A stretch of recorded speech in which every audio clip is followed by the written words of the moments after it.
형제가족 여러분 안녕하세요. 오늘은 10월 21일 금요일 말씀은 삶을 변화시킵니다 라는 제목으로 시편 119편 25절에서 40절까지를 묵상합니다. 25절 내 영혼이 진토에 붙어 싸우니 주의 말씀대로 나를 살아나게 하소서. 자, 시편 기자가 고백하는 상황은 진토라 그랬습니다. 진토는 생매사함 왼쪽 하단에 보면 흙먼지 미천하고 쓸모없는 무가치한 상태를 표현한다고 얘기했는데 쉽게 얘기하면 인생의 바닥을 경험할 때입니다.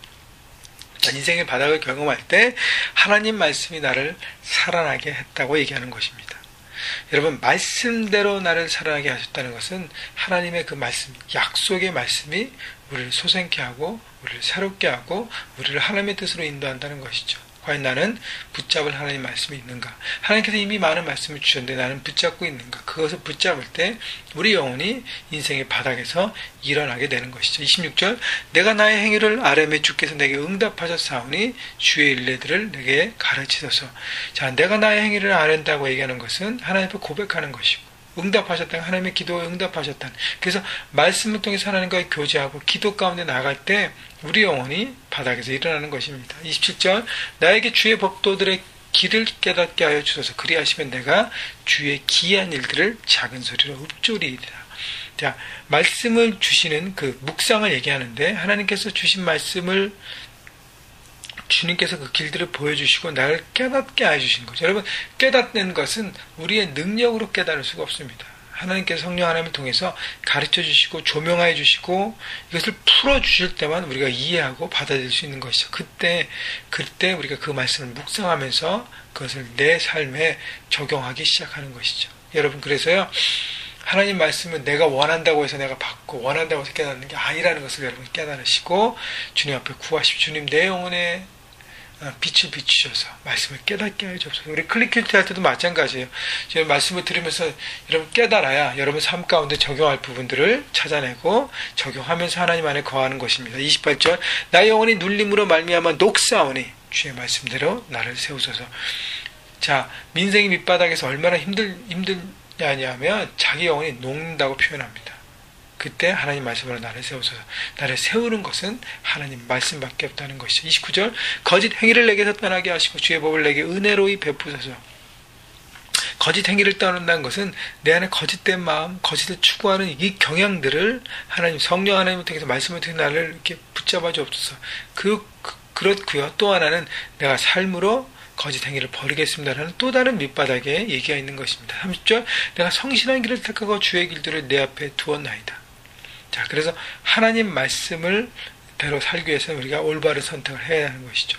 악한 길과 성실한 길, 지름길과 돌아가는 길이 있을 때 그것에 내가 모든 세상의 사람들이 지름길 또 악한 길을 선택할 때 나는 다른 길을 선택하고 하나님의 길을 선택하고 성실한 길을 선택하는 것입니다. 그래서 말씀의 사람은 성실한 사람인 것입니다. 31절 내가 주의 중고들에 매달려 싸우니 여호와여 내가 수치를 당하지 말게 하옵소서. 여러분, 말씀을 붙드는 사람은 하나님께서 존귀하게 세우신다는 것이죠. 그래서 수치를 당하지 말다는 것은 더 이상 밑바닥에서 헤매지 않도록 주님 나를 건져주시고 나를 존귀하게 세워주옵소서. 여러분, 연약함으로 하나님 앞에 고백할 때 하나님 우리를 세워주십니다. 32절 주께서 내 마음을 넓히시면 내가 주의 계명들로 길로 달려가리이다. 하나님께서 내 마음을 넓히시다는 것은 이제 하나님을 깨닫는 것이죠. 하나님이 이해되는 것이죠. 하나님의 그 뜻을 품어가는 것이죠. 그때 하나님의 길로 걸어가는 것이 아니라 달려가는 인생이 되게 되는 것입니다. 33절 여호와여 주의 일례들의 도를 내게 가르쳐서 내가 끝까지 지키리이다. 여러분, 우리 삶에 말씀을 붙드는 삶의 자세는요, 끝까지 지킨다는 순종의 자세가 있어야 합니다. 여러분, 그 끝까지 지킨다는 자세가 없으면 우리는 말씀을 중간에 포기하고 말씀의 사람이 아니라 말씀이 아닌 세상의 사람으로 바뀌어가는 것입니다. 34절 나로 하여금 깨닫게 하여 주소서. 내가 주의 법을 준행하며 전심으로 지키리이다. 말씀을 지키는 삶의 자세는 전심이에요. 전심으로 내가 말씀을 지키고 있는가.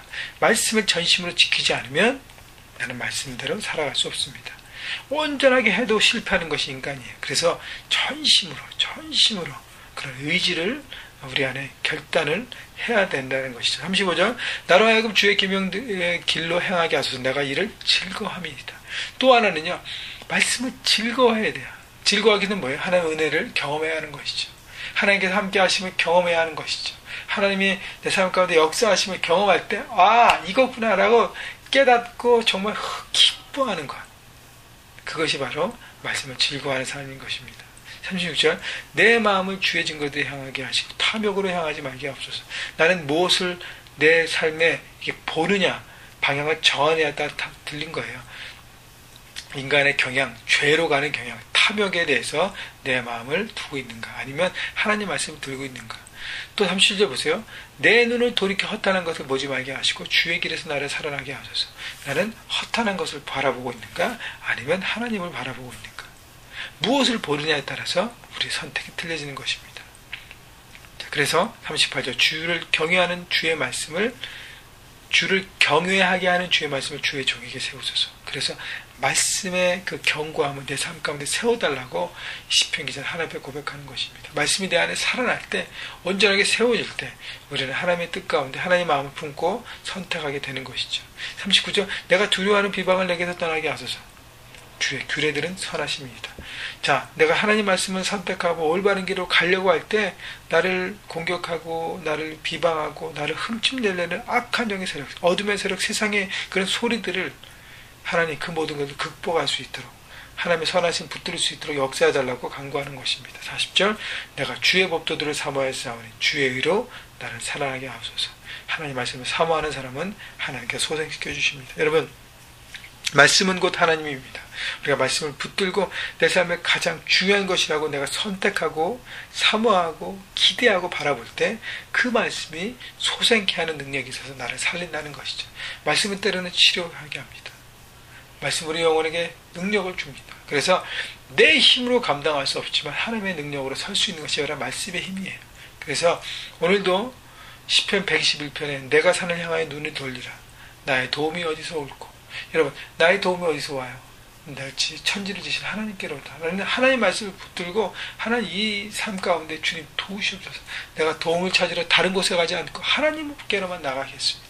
라고 믿음으로 나갈 때 하나님께서 내 삶을 도우시고 지켜주시는 것입니다. 여러분 그래서요 말씀 묵상하는 건 묵상한다는 자체만 자랑하지 않으시고 묵상이 삶의 현장을 통해서 정말 적용하면서 기뻐하면서 말씀이 사람 움직이는 그 놀라움을 경험하시고 그렇게 삶의 현장에서 승리하시기를 주님의 이름으로 축원합니다.